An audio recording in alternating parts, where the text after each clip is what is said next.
পথ দুর্ঘটনায় মৃত্যু হলো 3 মহিলার, জখম হয়েছে 2 জন। রবিবার বিকেলে নাগরাকাটার ডায়না সেতু এলাকায় ধরণীপুর মোড়ে দুর্ঘটনাটি ঘটে। মৃত এবং আহত সকলেই সিকিমের গ্যাংটক এলাকার বাসিন্দা। পুলিশ এবং হাসপাতাল সূত্রে জানা গিয়েছে, মৃতদের নাম মিনা ছেত্রী, বয়স 45 বছর, পবিত্রা গুরুং, বয়স 42 বছর এবং সঙ্গীতা ছেত্রী, বয়স 43 বছর।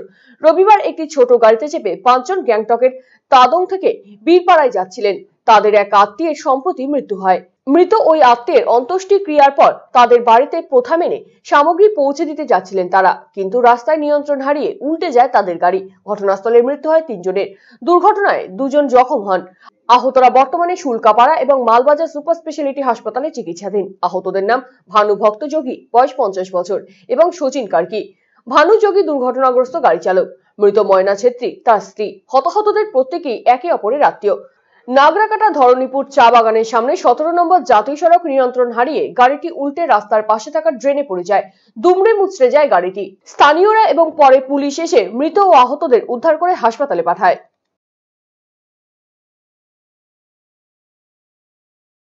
ये धरनीपुर एरिया है जी, नागराकाटा ब्लॉक का जी। तो सिक्किम में 5 लोग आ रहे थे। सिक्किम से? हाँ, सिक्किम से आ रहे थे, गाड़ी सिक्किम का ही था। अच्छा। और 2 तो स्पॉट जैसा लग रहा है जी। गाड़ी एक्चुअली हाई स्पीड में था, हाई स्पीड डिसबैलेंस होने के कारण रास्ता से बाहर निकल गया। क्या गाड़ी है? टक्कर होने के कारण है। माने कोई गाड़ी से टक्कर नहीं हुआ? कोई गाड़ी नहीं, मैंने ऐसे साइड में जाके मारा? साइड में हो गया। आपका क्या, कितना आदमी मरा अभी तक? अभी तक 2 को लग रहा है, 3 को तो सांस चल रहा था, ले गया है सोलका पड़ा।